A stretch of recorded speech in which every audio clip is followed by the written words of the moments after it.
Hello friend, स्वागत है आप सभी का हमारे चैनल में। दोस्तों, आज हम लोग देखेंगे फिजिक्स का इम्पोर्टेंट क्वेश्चन। दोस्तों, आज जो क्वेश्चन देख रहे हैं वो सेंटअप एग्ज़ाम के लिए काफ़ी इम्पोर्टेंट क्वेश्चन है। आपको सेंटअप एग्ज़ाम में इसी तरह का क्वेश्चन देखने को मिलेगा, ठीक है। तो आप वीडियो को ज़रूर लास्ट तक देखिएगा। दोस्तों, काफ़ी इम्पोर्टेंट क्वेश्चन है इसमें। और यदि आप हमारे चैनल पर नए आए हैं तो प्लीज़ चैनल को सब्सक्राइब कर लीजिए, बेल आइकन को भी दबा दीजिए ताकि आपको इसी तरह का वीडियो आसानी से मिल जाए। चलिए देखते हैं क्वेश्चन नंबर 1 से। दोस्तों, यहाँ पे क्वेश्चन नंबर 1 कर रहा है कि किसी आवेशित खोखले गोले के अंदर विद्युत क्षेत्र होता है। The electric field inside charge hollow sphere is. तो दोस्तों, हॉलो स्फीयर के अंदर जो इलेक्ट्रिक फील्ड का मान होता है वो 0 होता है, ठीक है। तो एक का जो है सही आंसर हो जाएगा बी, 0। अगला क्वेश्चन देखते हैं कि 1 वोल्ट से आवेशित 1 माइक्रोफैराड धारिता वाले संधारित्र पर कुल आवेश होगा। Charge on capacitor of capacity 1 microfarad connected to source of 1 volt will be. तो इसके लिए फार्मूला बताए थे दोस्तों कि Q इक्वल टू जो है सिंपल फार्मूला होता है C भी। तो C जो है कैपेसिटेंस का मान दे दिया है 1 माइक्रोफैराड और वोल्ट दिया है, पोटेंशियल दिया है 1 वोल्ट। तो इस तरह से जो है 1 माइक्रो कूलम जो है चार्ज हो जाएगा इसका आंसर। तो 2 का जो है सही आंसर हो जाएगा बी, 1 माइक्रो कूलम। चलिए अगला क्वेश्चन देखते हैं कि the motion of electron inside a current carrying conductor. तो दोस्तों, इलेक्ट्रॉन का जो है मोशन रहता है करंट कैरिंग कंडक्टर के अंतर्गत, वो एक्सीलरेट करता है यानी त्वरित करता है। तो 3 का सही आंसर हो जाएगा बी, एक्सीलरेटेड।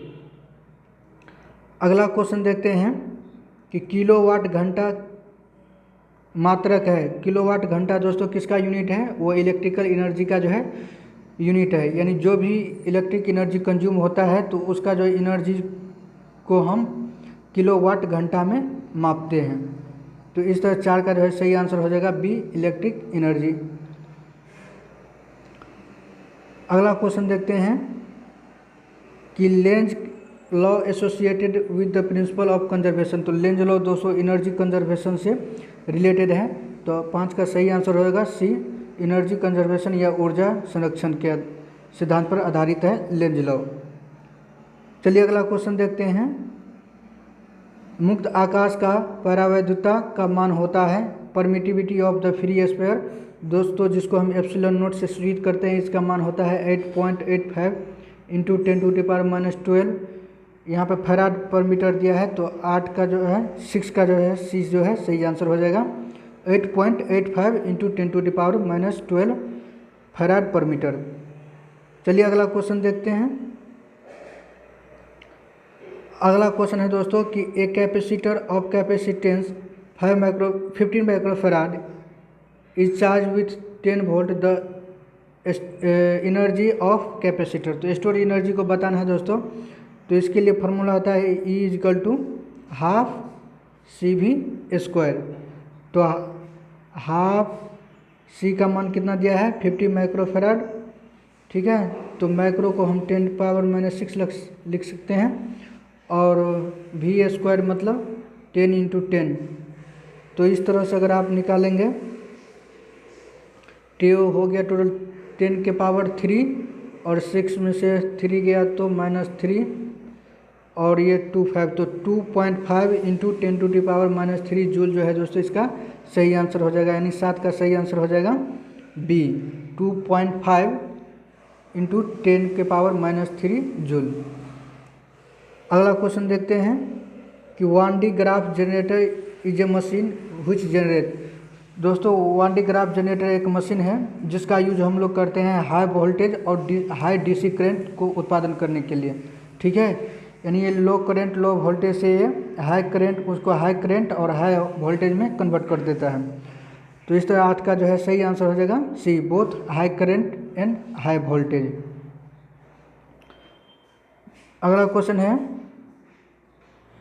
कि एक तार में 1 एम्पियर धारा प्रवाहित हो रही है। यदि इलेक्ट्रॉन का आवेश जो है दोस्तों दिया है 1.6 इंटू 10⁻⁻19 कूलम, तो तार के किसी काट से प्रति सेकेंड प्रवाहित इलेक्ट्रॉन की संख्या है। तो इलेक्ट्रॉन की नंबर यहाँ पे बताना है दोस्तों। तो इसके लिए आप लोगों को फार्मूला याद रखना होगा। ये फार्मूला जानते हैं तो होंगे दोस्तों कि Q equal to I T. Q जो है चार्ज है, I जो है करंट है और T जो है टाइम है। और Q को हम कई बार NE भी लिखते हैं, NE, जहाँ पर N है नंबर ऑफ इलेक्ट्रॉन और E जो है चार्ज है, चार्ज ऑफ इलेक्ट्रॉन। तो इस तरह से अगर N का मान लिखेंगे तो सीधा N का मान अगर लिख लें हम तो N equal to I T by E. और I का मान देखिए दोस्तों दिया है 1 एम्पियर और T का मान दिया है 1 सेकेंड और इलेक्ट्रॉन का जो है चार्ज है 1.6 इंटू 10⁻⁻19। जब ये 19 ऊपर जाएगा तो यहाँ पर ये प्लस हो जाएगा दोस्तों। अगर इस तरह से अगर आप कैलकुलेशन करेंगे तो आपका सही आंसर आ जाएगा 6.25 इंटू 10⁻18। ये जो है इतना इलेक्ट्रॉन की संख्या जो है 1 सेकेंड में प्रवाहित होगा। ठीक है, तो 9 का सही आंसर हो जाएगा बी। अगला क्वेश्चन देखते हैं कि डायनमो के कार्य का सिद्धांत आधारित है। दोस्तों ये काफ़ी बार पूछा जा चुका है, आप लोगों को बताए भी थे कि working principle of dynamo depend on the electromagnetic induction, जिसका जो है सिद्धांत दिया था माइकल फैराडे ने। तो 10 का इस तरह से सही आंसर हो जाएगा बी, विद्युत चुंबकीय प्रेरण पर या इलेक्ट्रोमैग्नेटिक इंडक्शन पर। चलिए अगला क्वेश्चन देखते हैं कि 64 जो है समरूप बूंदे जिनमें से प्रत्येक की धारिता 5 माइक्रोफैराड है मिलाकर एक बड़ा बूंद बनाती है, तो बड़े बूंद की धारिता होगी। तो इसका भी बताए थे दोस्तों formula CB/CS equal to N के पावर 1/3। CB जो है बड़ा धारिता का यानी कि बिग जो ड्रॉप है उसका कैपेसिटेंस है और CS जो है स्मॉल ड्रॉप का कैपेसिटेंस है और N जो है नंबर ऑफ ड्रॉप की संख्या है, इसके पावर 1/3 है। तो इस तरह से अगर CB निकालेंगे बड़ा का और यहाँ पे CS था तो CS का वैल्यू दे दिया है 5 माइक्रोफैराड और N को अगर 64 है, अगर 3 के पावर में लिखेंगे कि 4 के पावर 3 इंटू 1 के पावर 3, इस तरह से 3 कैंसिल हो जाएगा और सीधा जो है CB का वैल्यू आपके पास आ जाएगा 5 इंटू 4 यानी 20 माइक्रोफैराड। तो 11 का जो है सही आंसर हो जाएगा C 20 माइक्रोफैराड। चलिए अगला क्वेश्चन देखते हैं कि when a light enters from one medium to another medium the quantity which remains constant. तो दोस्तों फ्रीक्वेंसी यानी आवृत्ति जो है जब एक माध्यम से दूसरे माध्यम में जाता है तो ये नहीं बदलता है, ये कांस्टेंट रहता है। तो यहाँ पे जो है सही आंसर हो जाएगा ए, आवृत्ति और फ्रीक्वेंसी या फ्रीक्वेंसी। चलिए अगला क्वेश्चन देखते हैं 13 का। 5 ओम प्रतिरोध के तार से जिनका विभवांतर है 7 वोल्ट और 20 मिनट तक धारा प्रवाहित होती है तो उत्पन्न ऊष्मा होगी। तो ऊष्मा का फॉर्मूला होता है दोस्तों H इजकल टू V²/T और 4.2 यहाँ पे R और ये जो है कैलोरी में कन्वर्ट हो जाता है। ठीक है, तो V जो है दिया है 7 वोल्ट का, इसका स्क्वायर कर देंगे और T जो है दोस्तों इसको जो है सेकेंड में लेंगे तो 20 मिनट है तो उसको हम सेकेंड में बदलेंगे तो 60 से गुना कर देंगे और रेसिस्टेंस दिया है 5 ओम। चलिए इसका मान पुट करके देखते हैं। H इजकल टू V² यानी 49 हो जाएगा और T था तो 20 और इसको सेकेंड में कन्वर्ट कर देंगे तो 60 से मल्टीप्लिकेशन कर देंगे और जो है 4.2 और रेसिस्टेंस दिया है 5 ओम। तो इस तरह से अगर इसका दशमलव उड़ा के यहाँ पर हम 10 लिख सकते हैं तो 7 से 1 कट जाएगा, 7 जा 7 हो जाएगा 49 और 7 6 जा ये भी कट जाएगा और ये 6 10 जा कट जाएगा और ये 5 2 जा कट जाएगा। तो इस तरह से 7 दूनी 14 दूनी 28, 28 पे 00 तो यानी 2800 कैलोरी जो है इसका दोस्तों आंसर आ जाएगा 3 का डी। तो आप ये फार्मूला याद रखिएगा, काफ़ी इंपॉर्टेंट है दोस्तों। H equal to V² into T by 4.2 R calorie. चलिए अगला क्वेश्चन देखते हैं। अगला क्वेश्चन है दोस्तों यानी प्रतिघात का मात्रक द यूनिट ऑफ रिएक्टेंस। तो रिएक्टेंस का भी मात्रक होता है दोस्तों ओम होता है। जिस तरह से रजिस्टर का जो है मात्रक ओम होता है उसी तरह से रिएक्टेंस का भी जो है मात्रक ओम होता है। तो 14 का सही आंसर हो जाएगा बी ओम। चलिए अगला क्वेश्चन है कि on increasing the length of the tube of A compound microscope, तो इट्स मैग्नीफाइंग पावर, तो मैग्नीफाइंग पावर जो है दोस्तों वो भी इंक्रीज कर देगा। अगर कंपाउंड माइक्रोस्कोप को अगर लेंथ बढ़ाएंगे तो उसका मैग्नीफाइंग यानी कि आवर्धन क्षमता भी बढ़ जाएगी। तो 15 का सही आंसर हो जाएगा बी, इंक्रीजेज। अगला क्वेश्चन देखते हैं। फॉर ए लाइट रे passing through a prism, angle of incidence is I1 है और एंगल ऑफ इमरजेंस I2। तो in case of minimum deviation of the रे, तो मिनिमम डेविएशन के लिए दोस्तों आपतन कोण और जो निर्गतन कोण है, निर्गत कोण, इन दोनों को बराबर होना चाहिए, यानी I1 इजकल टू I2। आपतन कोण, इंसिडेंस एंगल और इमरजेंस एंगल यानी निर्गत कोण, ये दोनों को बराबर होगा तभी मिनिमम डेविएशन हो पाएगा। तो 16 का इस तरह से आंसर हो जाएगा ए, I1 इजकल टू I2। चलिए अगला क्वेश्चन देखते हैं। यहाँ पे देखिए दोस्तों, फिर से जो है दशमलव यानी कि दशमिक संख्या 25 को द्विधारिक में लिखने पर उत्तर होगा। तो इनको जो है दोस्तों बाइनरी में लिखना है। तो इसके लिए आपको बताए थे कि 25 को हम 2 से जो है डिवाइड करेंगे, तो 2, और देखिए दोस्तों जितना से अगर इसको लगाएंगे उतना, जैसे कि 12 से ये कटेगा तो 2 12 बचा हो जाएगा 24। तो यहाँ से जो है शेष जो है दोस्तों 1 बचा, तो शेष को हम यहीं पर लिख देंगे। फिर कितना से लगेगा, 6 से लगेगा, तो 2 छक्के यहाँ पे 12 हो गया, लेकिन कोई जो है यहाँ पे शेष नहीं बचता है तो 0, तो यहाँ पे 0 लिखेंगे। और फिर जो है 3 से अगर लगाएंगे दोस्तों तो 2 3 6, तो यहाँ पर भी कोई नहीं बचता है तो 0 हो जाएगा। और फिर 1 से लगाएंगे तो 1 शेष बचेगा, तो 1 1 0 0 1 का होल 2, क्योंकि बाइनरी में लिखना है तो इसलिए 2 लगा दिए दोस्तों। तो इस 17 का जो है सही आंसर आ जाएगा बी, 1 1 0 0 1। और इसमें जो काउंटिंग करना है दोस्तों तो नीचे से ऊपर की ओर जाएंगे, ठीक है, आप ये भी याद रखिएगा। चलिए अगला क्वेश्चन देखते हैं। देखिए दोस्तों अगला क्वेश्चन है, यदि एक गोले पर आवेश जो है 10 माइक्रोकूलम है तो उसकी जो है सतह पर विद्युतीय फ्लक्स क्या होगा, यानी इलेक्ट्रिक फ्लक्स को बताना है। तो इलेक्ट्रिक फ्लक्स का फॉर्मूला होता है दोस्तों, यानी फाई इजकल टू, फाई से सूचित करते हैं EA cos थीटा। तो मान के चलिए दोस्तों एक स्फीयर है ना, तो इसका इलेक्ट्रिक फील्ड का अगर निकालेंगे तो हो जाएगा Q/4πε0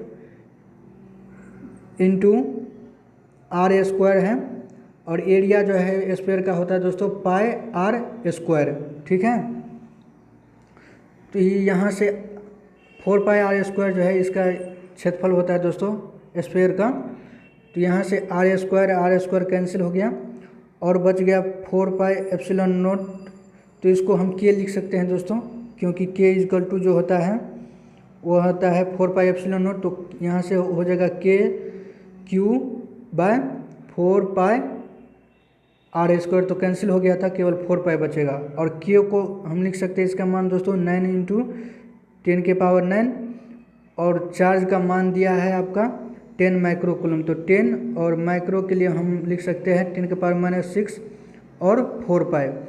इस तरह से अगर आप देखेंगे दोस्तों तो यहाँ पे टोटल हो गया 9 × 10 यानी 10⁻10, और इसमें से 6 घटा देंगे तो हो जाएगा 10⁻4, और 9 चौक 1 हो जाएगा ये 36 पाई, यानी सही आंसर हो जाएगा आपका 36 pi into 10⁻4 newton metre square पर कूलम। तो यहाँ पे 18 का सही आंसर हो जाएगा डी।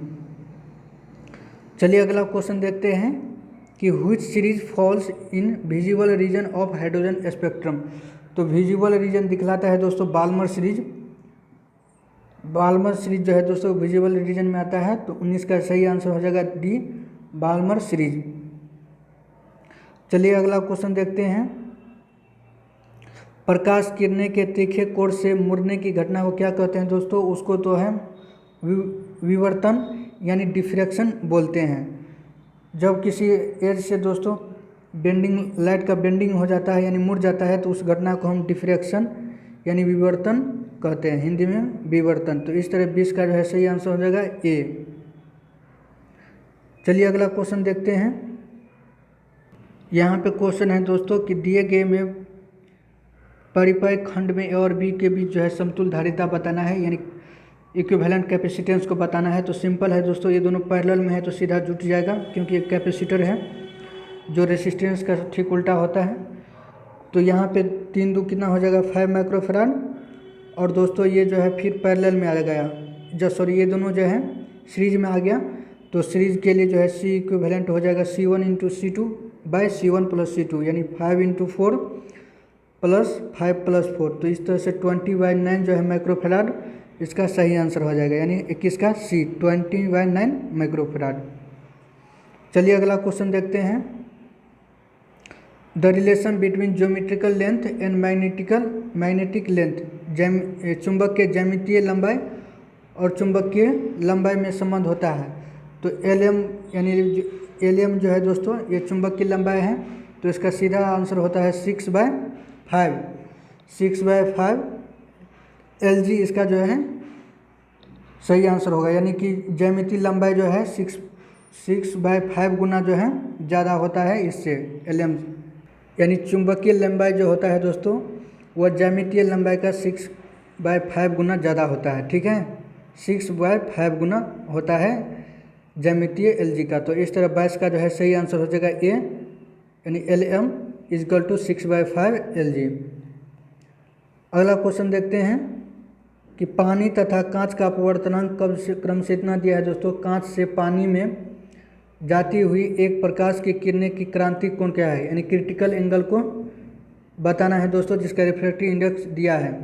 तो आप फार्मूला पढ़े होंगे दोस्तों, sin थीटा C = N2/N1।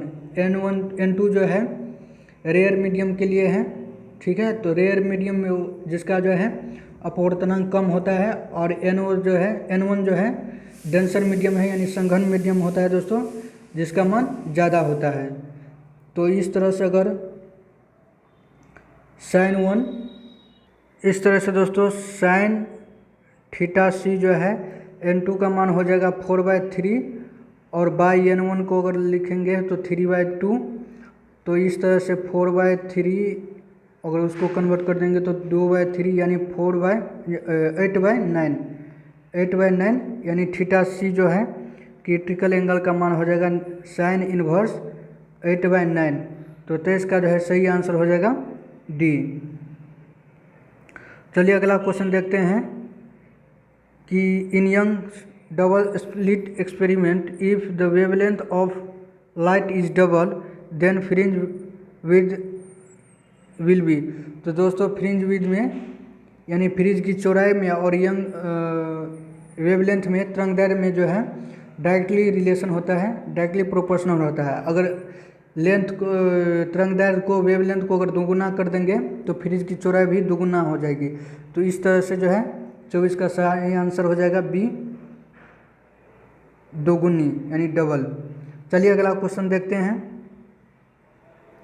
कि उत्तल लेंस से 24 सेंटीमीटर की दूरी पर रखी वस्तु का 3 गुना आवर्धित काल्पनिक प्रतिबिंब बनता है, तो लेंस की फोकस दूरी क्या होगी। तो दोस्तों जैसे कि M और एक रिलेशन है M =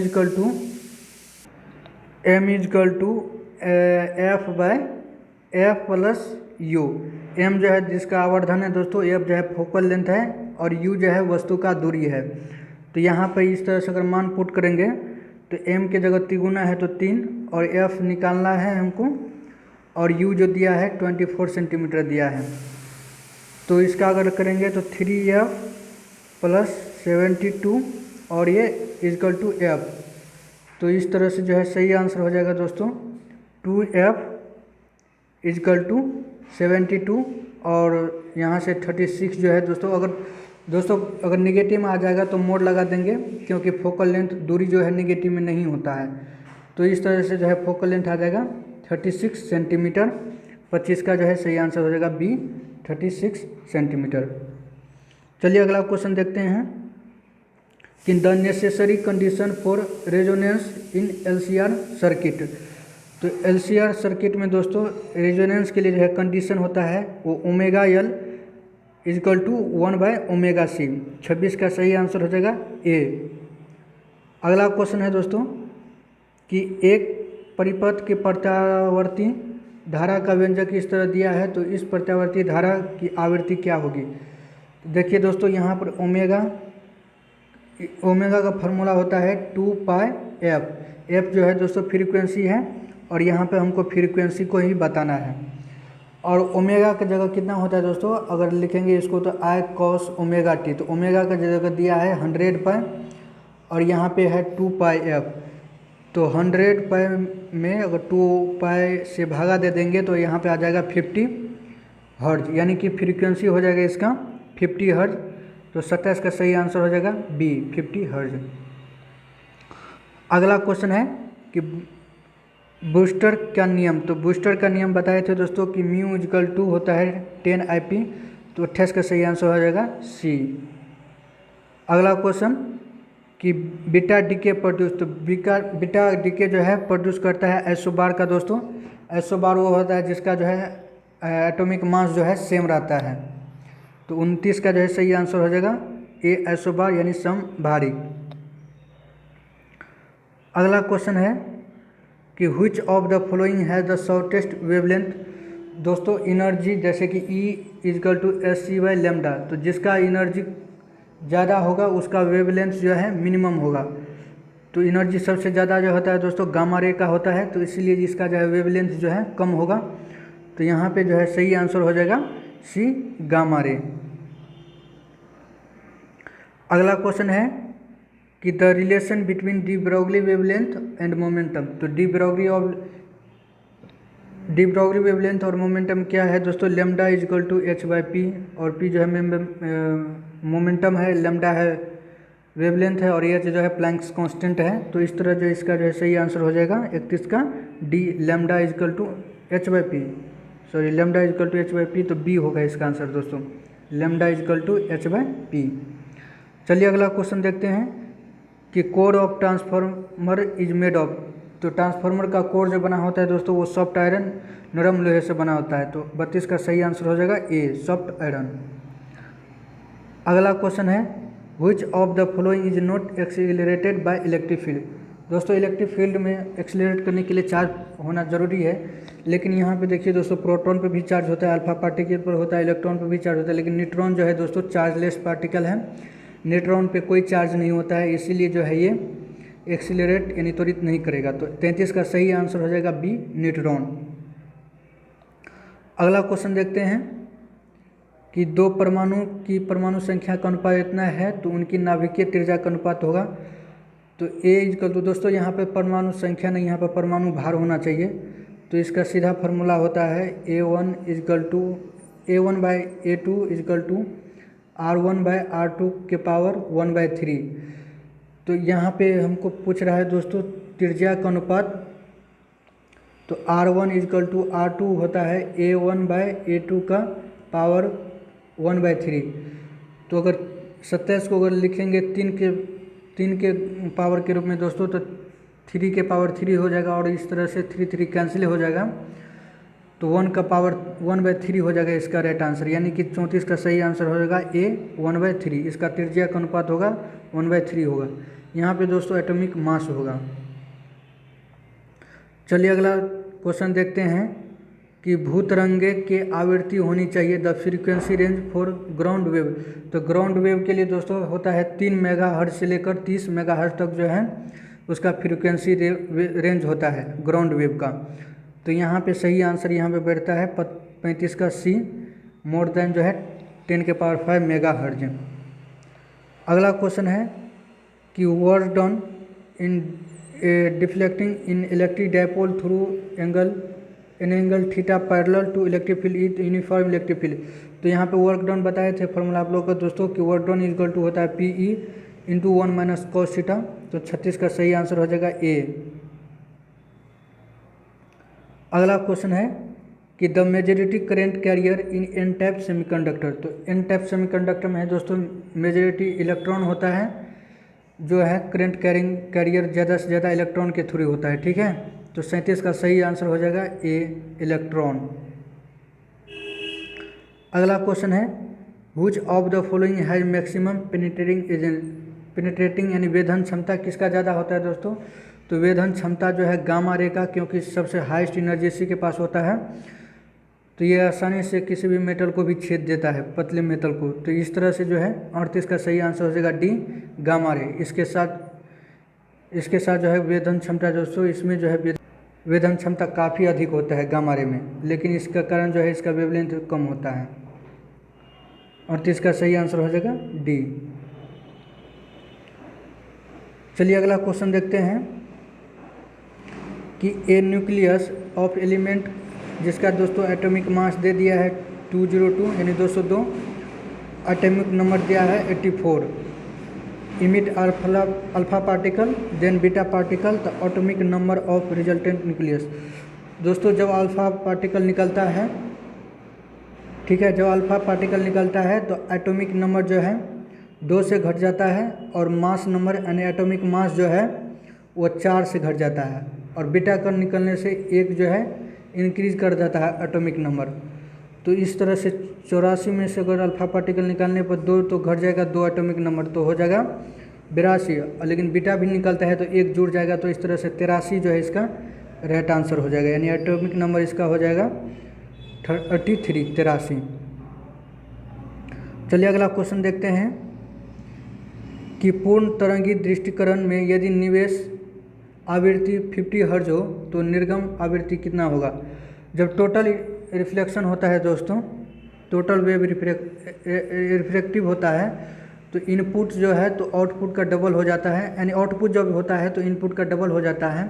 तो इस तरह से जो है आउटपुट होगा इनपुट का दुगुना, तो यानी 100 हर्ज निकलेगा, इसका आवृत्ति हो जाएगा, आउटपुट फ्रीक्वेंसी हो जाएगा 100 हर्ज। तो 40 का सही आंसर हो जाएगा सी। अगला क्वेश्चन देखते हैं कि किसी प्रतिरोध का है 12 ओम जो है, और प्रतिबाधा जो है 15 ओम है, तो प्रतिरोध का जो है शक्ति गुणांक होगा, यानी पावर फैक्टर बताना है दोस्तों। तो इसका सीधा फॉर्मूला होता है P = R/Z। तो R का वैल्यू यहाँ पे दिया है रेसिस्टेंस का 12, और जो है इम्पीडेंस यानी Z का वैल्यू दिया है 15, तो ये कैंसिल होकर आ जाएगा 4/3। और अगर इसको अगर करेंगे तो आपके पास सही आंसर हो जाएगा 4/3 नहीं होगा दोस्तों, यानी 12/15, तो 3/5 होगा, 3/5 ना, सॉरी दोस्तों, यहाँ पे जो है अगर 12/15 लिखेंगे तो 4/5 जो है 5 आ जाएगा। अगर 4/5 अगर 5 से अगर डिवाइड करेंगे 4 में तो 0.8 जो है इसका सही आंसर हो जाएगा, यानी 41 का बी। अगला क्वेश्चन है दोस्तों कि प्रकाश तरंगों के संचरण में दोलन तल की दिशा तथा ध्रुवन तल दिशा के बीच का कोण कितना होता है। तो दोस्तों π/2 यानी 90 डिग्री जो है इसका एंगल होता है। In transmission of light wave the angle between plane of oscillation and plane of polarization, तो इसका जो है दोस्तों एंगल होता है 90 डिग्री π/2। तो इस तरह से जो है इसका सही आंसर हो जाएगा बी। तो उम्मीद करता हूँ दोस्तों आपको वीडियो पसंद आया होगा, तो वीडियो को लाइक कीजिए, चैनल को सब्सक्राइब कर दीजिए। यहाँ तक देखने के लिए धन्यवाद।